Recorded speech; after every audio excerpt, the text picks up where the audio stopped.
오늘 베드로 사도가 마지막 때에 대해서 말씀하고 있어요. 마지막 때가 가까이 왔다. 그런데 사실 우리는 늘 옛날에도 그랬어. 예수님이 뭐 언제 오실까? 내 때에는 안 올 거야. 이렇게 막연하게 생각을 하지만 물론 언제 올는지는 아무도 모릅니다. 그러나 우리는 늘 마지막 때를 준비하며 살아가는 이 종말론적인 신앙을 갖기를 원합니다. 그러면 어떻게 마지막 때를 준비할 것인가? 어떻게 마지막 때를 준비할 것인가? 본질을 찾으라. 본질을 찾으라. 본질이 어디에 있죠? 바로 예수 그리스도 하나님 안에 그 본질이 있습니다. 이제 베드로는 예수님과 함께 많은 시간을 보냈죠. 그렇죠? 많은 시간을 보냈습니다.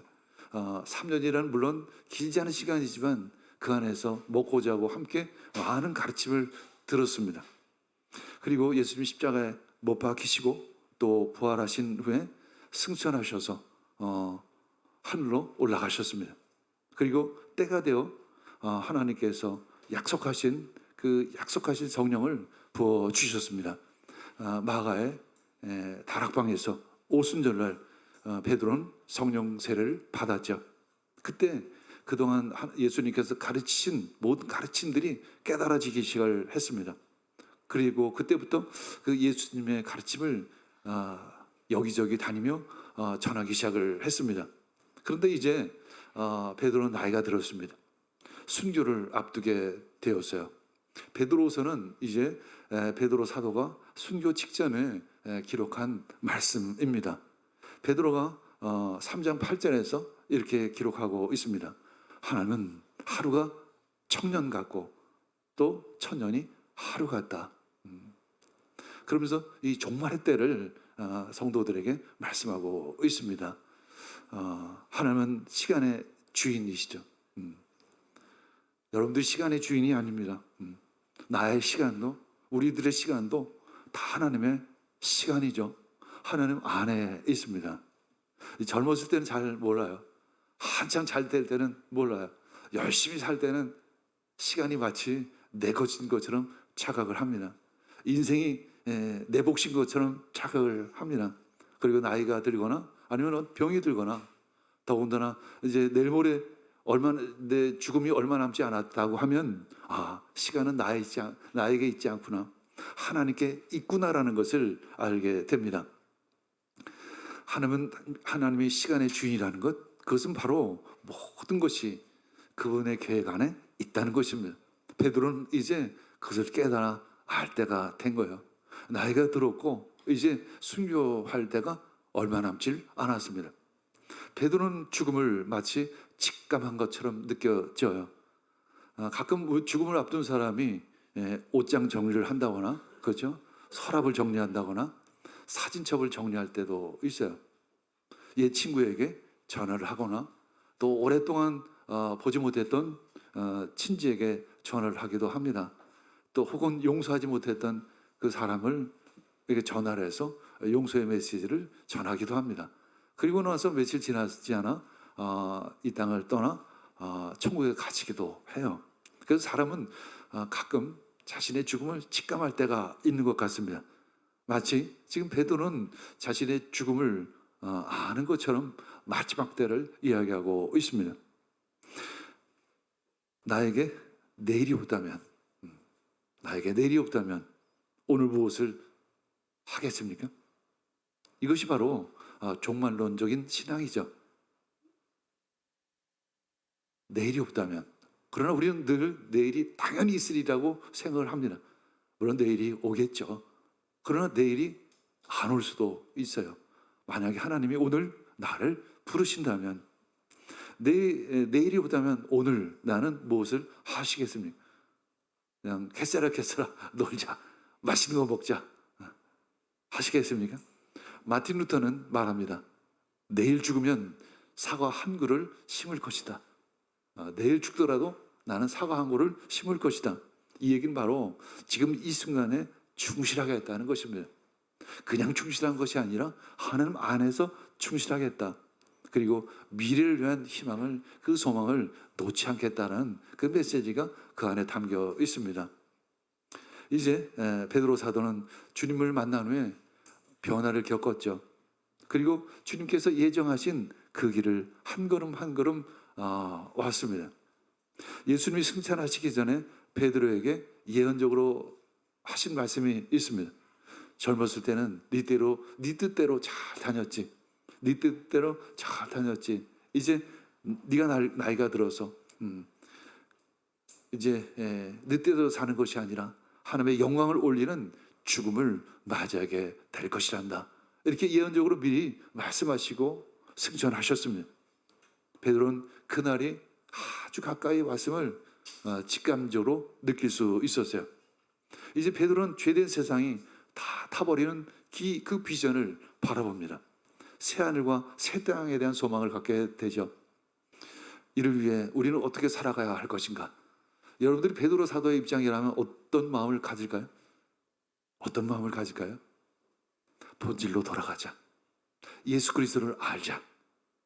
그리스도를 아는 지식에 충만하자. 그리고 매일매일 자라가자.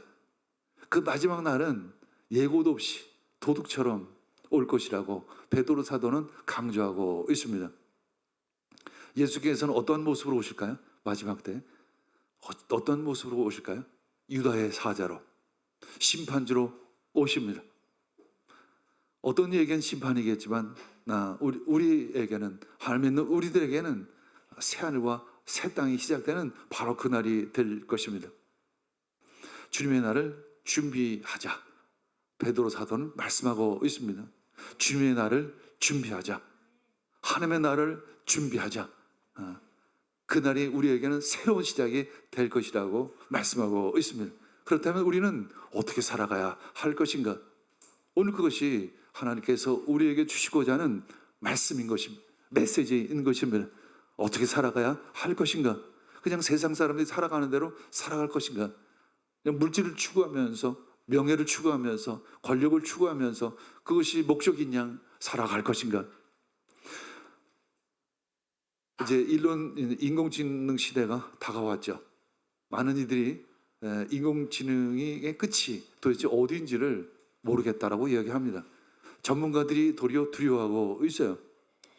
일론 머스크 같은 사람은 인터뷰 가운데 사회자가 질문을 했어요. 당신에게 가장 희망은 무엇입니까? 이렇게 질문했더니 나는 화성입니다. 그렇게 얘기해요. 화성입니다. 그러면 당신이 가장 두려워하는 것은 무엇입니까? 그랬더니 뭘까요? 가장 두려워하는 것. 일론 머스크가 가장 두려워하는 것. 인공지능.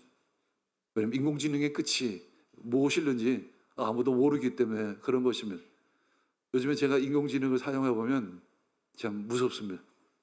대단합니다. 지금은 이제 한 2년밖에 되지 않았는데 이 정도라고 하면 앞으로는 어떻게 될까? 참 대단히 기대가 되기도 하지만 걱정이 되기도 하죠.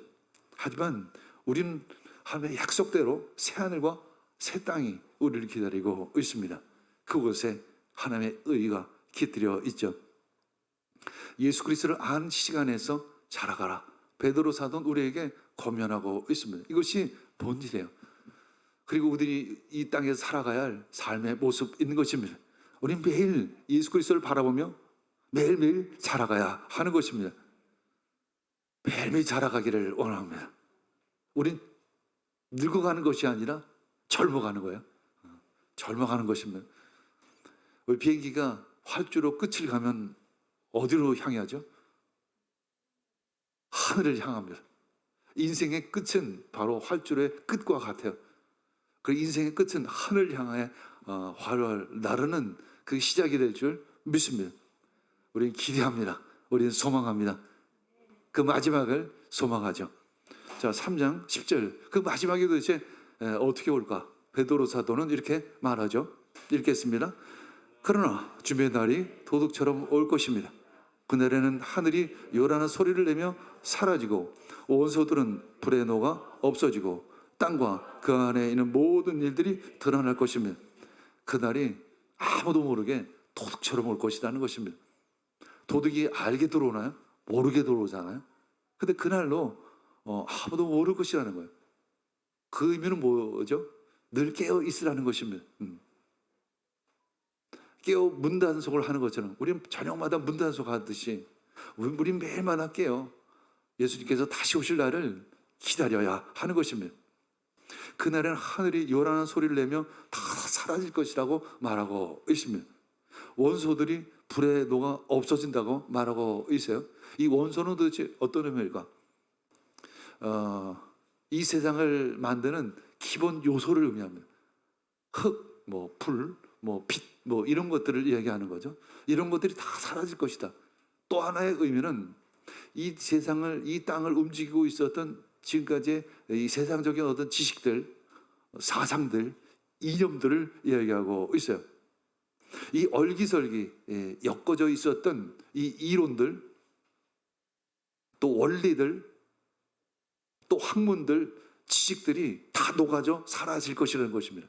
그리고 진짜가 드러날 것이라는 것입니다. 거짓은 사라지고 진짜가 드러나게 될 것이라고 말씀하고 있습니다. 3장 11절에 보면 이 모든 것이 이렇게 해체될 것이라고 말합니다. 다 흐트러질 것이라고 말씀하고 있습니다. 여러분, 진화론, 이건 가설이에요. 이것은 사람의 이론으로 인해서 얼기설기 만들어 놓은 것입니다. 어떤 일종의 가설이라는 것에서 쌓아놓은 모래성과 같아요. 근데 그날이 오면 이 모든 것이 해체될 것이라는 것입니다. 그렇다면 여러분은 어떤 사람이 되어야 마땅하겠습니까? 우리는 어떠한 사람이 되어야 마땅할까요? 거룩한 행실과 경건함으로 살아가야 하지 않겠습니까? 그래서 거룩한 행실은 바로 하나님을 드러내는 삶을 의미합니다. 여러분, 내가 거룩해질 수 있을까요? 내가 아무리 노력해도 나는 거룩해질 수가 없습니다. 그저 예수 그리스도를 비출 뿐입니다. 예수 그리스도를 드러낼 뿐인 것이죠. 우리는 하나님을 드러내기를 원합니다. 예수 그리스도를 드러내기를 원합니다. 그래서 경건한 삶을 살아가기를 원합니다. 세상엔 많은 유혹들이 있어요. 특히 우리나라가 잘 사는 나라가 되었어요. 그렇죠? 부자 나라가 됐습니다. 우리는 다들 힘들다고 하지만 어쨌거나 선진국 삶을 살아가고 있어요. 원래 선진국 삶이 더 어려워요, 사실은. 유럽도 그랬고 미국도 그랬어요. 잘 사는 나라의 삶이 더 어렵습니다, 사실은. 물론 너무 찢어지게 가난한 저 아프리카, 저 그냥 하루에 1달러, 2달러 가지고 살아가는 그 나라 삶이 물론 힘듭니다. 그러나 보통 이 중진국 정도 되는 세상, 그 나라에서 사는 것보다 지금의 삶이 더 사실은 힘들어요. 그래서 세속적인 유혹에 끌려다니지 말라는 것입니다. 그 유혹을 극복하라고 말씀하고 있는 것이죠. 특별히 그 당시에 거짓 교사들이 영지주의를 얘기했어요. 영지주의는 뭐냐면 영과 육이 분리되어 있는 거예요. 영적인 것과 육적인 삶을 분리시켜 놓는 거예요. 그래서 우리도 과거에도 그런 부분들이 있었죠. 은혜 받았다 그러면 기도원에 가서 기도만 해요. 삶은 그대로. 살림 다 팽개치고. 그것이 일종의 영지주의와 비슷한 거예요, 사실은. 우리는 하나님께 은혜 받고 구원받았으면 우리의 삶도 제대로 살아가야 하는 것입니다. 변화된 삶을 살아가야 하는 것이죠. 또 하나는 뭐냐면 영혼이 최고야. 영이 최고야. 영이 구원받았으면 돼. 내가 막 살아도 돼. 놀면서 탱자탱자 살자. 즐겁게 살자. 쾌락을 즐기며 살아가자. 이런 주의가 있었던 것입니다. 당시에 베드로 사도가 섬기고 있었던 많은 교회에 그 거짓 교사들이 와서 거짓 교리들을 가르치고 있었던 것입니다. 베드로 사도는 그 성도들을 걱정을 하면서 가르치고 있습니다. 마치 내가 여러분들이 안타까운 마음으로 이렇게 말씀을 전하는 것처럼 이 세상의 유혹이 너무 커요. 사실은 이 선진국이 되면서 물질의 힘이 더 강한 것처럼 느껴져요. 그러나 이 세상적인 유혹을 우리는 물리쳐야 할 줄 믿습니다. 3장 12절에 보면 우리 함께 읽겠습니다. 하나님의 날이 오기를 고대하고 그 날을 앞당기도록 하야 하지 않겠습니까? 그날의 하늘은 불에 타서 사라지고 원소들은 불에 녹아 없어질 것입니다. 그래서 우리는 그 나라가 오기를 기대해야 하는 것입니다. 우리는 늘 한계를 느끼면서 살아요. 그렇죠? 때로는 유혹을 당하기도 해요. 사실은 실수하기도 합니다. 때로는 넘어지기도 합니다. 오늘도 저는 그런 생각을 해요. 이 죄된 육신을 언제나 벗을 수 있을까? 우리는 늘 한계를 경험합니다. 그래서 우리는 예수님이 다시 오시기를 기대하는 것입니다. 오늘이 마지막 날이라고 생각하라는 것입니다. 그리고 마지막 때가 속히 오기를 기대하라 말씀하고 있습니다. 왜냐하면 그날은 새로운 시작이 되기 때문에 그런 것입니다. 13절 읽겠습니다. 그러나 우리는 하나님의 약속대로 새하늘과 새 땅을 기다리고 있습니다. 거기에는 의가 깃들여 있습니다. 여러분들은 이 새하늘과 새 땅을 기다리고 있습니까? 아니면 이 땅에서 좋은 집을 기다리고 있습니까? 우리는 그 새하늘과 새 땅을 기대하기를 원합니다. 소망하기를 원합니다. 그 시간을 초월한 그 하나님의 나라를 소원하기를 원합니다. 여기서 기다리다라는 어떤 의미냐면 프로스, 어떤 쪽으로 또 독하고 생각하다는 의미를 가지고 있어요. 늘 그 나라를 향해 생각하는 것을 의미합니다. 여러분들 생각이 어디를 향하고 있습니까? 어디를 향하고 계세요?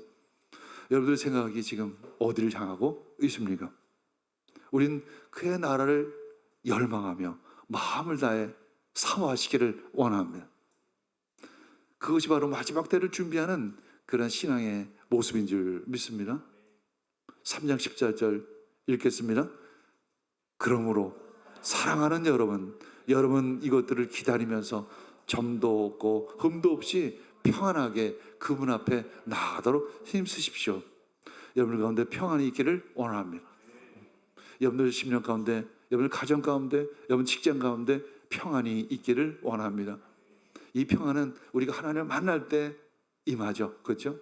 하나님과의 관계가 온전할 때, 그래서 우리 가족 간에 화목이 있을 때, 우리 이웃 간에 화목이 있을 때 내 안에 평안이 임합니다. 여러분 삶 가운데, 여러분 심령 가운데 평안함이 충만하기를 원합니다. 그때 우린 그분 앞에 나아가 발견될 것입니다. 내가 그분을 볼 수 없지만 그분은 나를 보실 것입니다. 그분은 나를 발견하실 것입니다. 우리 3장 15절 읽겠습니다. 또 우리 주님의 인내하심이 구원이라는 사실을 명심하십시오. 그것은 우리의 사랑하는 형제 바울이 그에게 주어진 지혜를 따라 여러분에게 이미 써보낸 그대로입니다. 주의 인내하심이 뭐라고요? 바로 구원이다. 하나님의 인내하심이 바로 구원이라는 것입니다.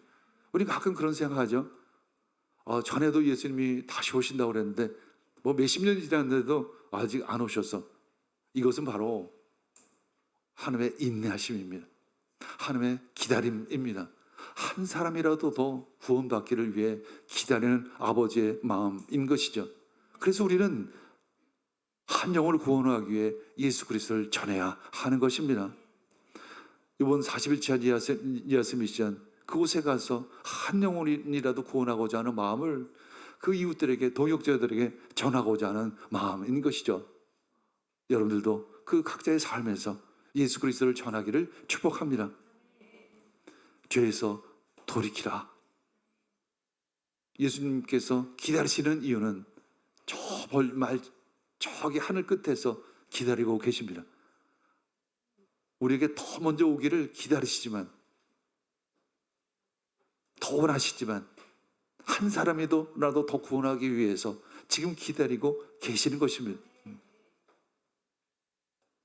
그리고 우리는 죄에서 돌이켜야 될 줄 믿습니다.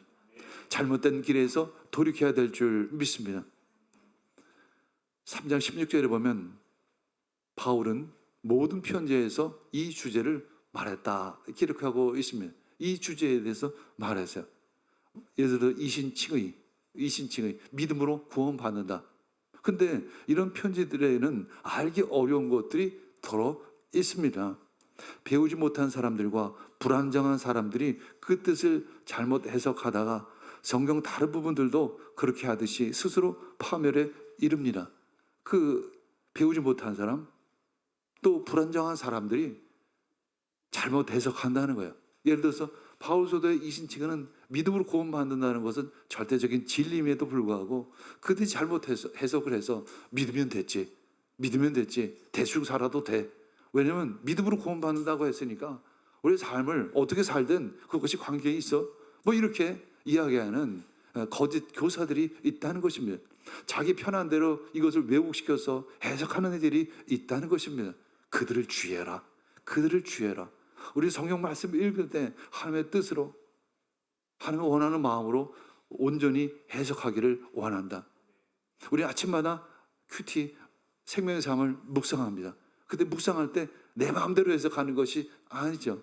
하나님의 뜻에 따라 우린 책을 읽으면서 그 말씀에서 주시는 하나님의 지혜, 하나님의 지식을 구해야 될 줄 믿습니다. 하나님의 마음을 구해야 될 줄 믿습니다. 그래서 늘 우리는 하나님과 친밀한 교제를 나눠야 하는 것입니다.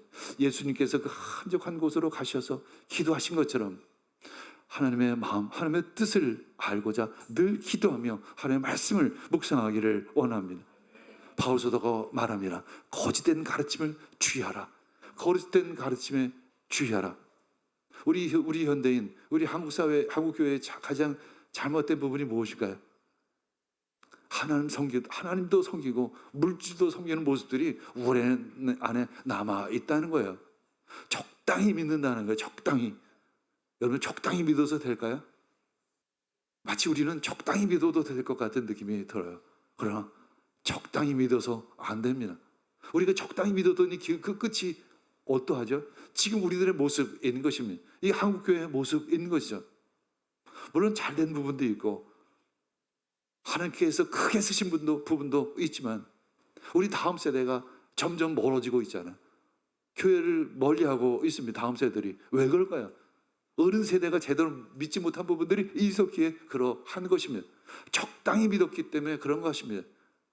삶으로 예수 그리스도를 온전히 보여드리지를 못했기 때문에 그래 했던 것입니다. 우리의 삶을 통해서 예수 그리스도가 드러나기를 원합니다. 그것이 바로 경건한 삶인 줄 믿습니다. 17절 읽겠습니다. 그러므로 사랑하는 여러분 이미 알고 있으니 그릇된 자들의 속임수에 빠져서 여러분의 확고한 신념을 잃지 않도록 하십시오. 조심하십시오. 베드로 사도가 왜 이렇게 조심하라고 말할까요? 저도 사실 늘 그런 마음이에요. 참 위태위태하다. 여러분들이 위태위태하기보다는 세상이 우리를 너무 위태위태하게 만들어요. 세상의 유혹이 사실은 너무 커요. 특히 우리 젊은 세대들을 보면 참 쉽지 않다. 유혹하는 것이 너무 많다. 특별히 우리들의 영혼을 삭막하게 하는 부분들이 너무 크다라는 것을 느낍니다. 그래서 요즘에 내가 책을 쓰는 게 그거예요. AI 시대를 연구하고 공부하다 보니까 본질로 돌아가는 마음을 주십니다. 이건 절호의 기회다. 제가 그 기회를 놓치지 않고 이것을 통해서 예수 그리스도를 전하고자 합니다. 그래서 올해 안에 책을 만들 거예요. 기대하시길 원합니다. 그리고 특별한 다음 세대의 창의성 교육을 통해서 예수 그리스도를 전하기를 원합니다. 여러분의 확고한 신념을 잃지 않도록 조심하십시오. 여기서 신념은 믿음을 의미하는 것이죠. 경건한 신앙을 의미하는 것이죠.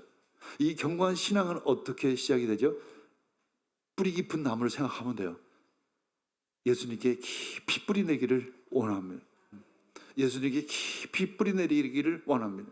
말씀에 깊이 뿌리 내기를 원합니다. 그래야만 흔들리지를 않죠. 그래야만 지속적으로 늘 성장할 수 있는 것입니다. 18절 읽겠습니다. 우리 주님이신 구주 예수 그리스도의 은혜와 그를 아는 지식에서 자라가십시오. 영광이 지금도 영원한 날까지 우리 주님께 있기를 빕니다. 아멘. 베드로 사도는 어떤 마음으로 지금 아멘 할까요? 오늘 말씀을 깊이 제가 묵상을 하니까 이 베드로 사도의 마음이 저에게 전해집니다. 그러면서 말하죠. 예수 그리스도를 아는 지식에서 매일매일 자라가십시오. 매일매일 자라가십시오. 영광이 지금도 영원한 날까지 우리 주님께 있기를 빕니다. 그리고 얼마 지나지 않아서 베드로 사도는 십자가에 달려서 순교하게 됩니다. 자신의 원대로 십자가를 오히려 거꾸로 달아서 더 고통 가운데 못 받고 죽게 되는 것이죠. 자신의 죽음을 통해서 하나님께 영광을 올려 드리는 것입니다. 마지막으로 우리에게 당부하는 그 말씀은 무엇이냐면 그리스도 아는 지식에 안에서 매일매일 자라가라, 매일매일 자라가라 말씀하고 있습니다. 인류의 미래는 참 불확실해요. 인류의 미래는 참 불확실합니다. 지구온난화, 핵무기, 팬데믹, 대형 소행성의 충돌, 여러 가지 마지막 종말에 대한 이야기들을 하고 있습니다. 여기서 이제 하나 덧붙여서 인공지능의 발전이 아주 대단한 위협으로 다가가고 있죠. 제가 보기에도 대단한 위협입니다. 어쩌면 핵무기보다도 이 인공지능이 어쩌면 더 위험 요소가 될 수 있어요. 핵무기는 그래도 정부 차원에서, 나라 차원에서 통제하게 되겠지만 인공지능은 이 개인이나 이 기업이 연구하고 발전시켜 나가는 것이기 때문에 이 통제가 가능할까라는 질문을 하게 되는 것이죠. 전문가들도 말합니다. 이 인공지능이 어디까지 발전할지는 아무도 모른다고 말하고 있어요. 그리고 얼마만큼 영향을 미칠는지 아무도 모른다고 이야기를 하고 있습니다.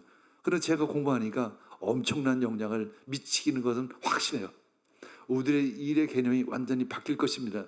우리의 삶의 모습이 완전히 바뀔 수밖에 없습니다. 우리는 이런 시대 속에서 어떻게 살아가야 할 것인가? 어떻게 살아가야 할 것인가? 본일로 돌아가야 하는 것입니다. 제가 그 책을 쓰는 이유도 바로 그것입니다. AI 시대에 본질로 돌아가자. 예수 그리스도를 알자. 그것이 우리에겐 기회가 됩니다. 주님 안에서 진정한 나를 찾아야 한다고 말하죠. 인공지능 전문가들이 다들 말해요. 인공지능 시대에는 이제 자기를 놓쳐버리면, 자기를 아는 지식을 놓쳐버리면 한마디로 죽을 것이라는 것입니다. 마음을 놓게 될 것이라는 거야. 허망하게 될 것이라는 거예요. 왜냐하면 인공지능이 대부분의 일들을, 많은 일들을 하기 때문에. 지금까지 우리 산업사회에 살았던 저 역시 일로 인해서 나를 정했어요. 그렇죠? 성공을 통해서 내가 누구인지를 발견할 때도 있어요. 원래는 그렇게 해서는 안 되지만 어느 정도 그것이 가능한 부분들이 있었어요. 지금까지는. 그러나 앞으로는 불가능하다라는 거예요. 진짜 나를 찾아야만 합니다. 어떻게 나를 찾을 수 있을까요? 예수 그리스도를 알므로 말미암아 나를 찾을 수가 있는 것입니다. 베드로처럼 하나님의 영광을 위해 사는 것이 진짜 행복이라는 것을 느끼게 될 것입니다. 그날이 가까워오고 있어요. 저는 그것을 준비하고 있습니다. 하나님의 나라와 그의 말씀을 향해 살아가야 하는 것입니다. 예수님께서 말씀하십니다. 하나님의 나라는 무엇과 같을까? 무엇에 비길 수 있을까? 그것은 겨자씨와 같다. 어떤 사람이 그것을 가져다가 자기 정원에 심었더니 자라서 나무가 되어 하늘 새들이 그 가지에 깃들었다라고 말씀하고 있습니다. 우리는 오늘도 겨자씨를 심어야 하는 것입니다. 예수 그리스도의 그 가르침을 전해야 하는 것이죠. 그 열매를 기대하며 열매를 소망하며 우리는 하나의 씨앗을 심는 것입니다. 우리는 예수 그리스도를 바라보고 그의 가르침으로 살아가야 하는 것입니다. 십자가를 바라보며 우리의 믿음을 굳건히 하기를 원합니다. 베드로 사도는 말합니다. 매일매일 살아가라. 굳건한 믿음을 가지라. 예수 그리스도 안에 깊이 뿌리를 내리라 당부하고 있습니다.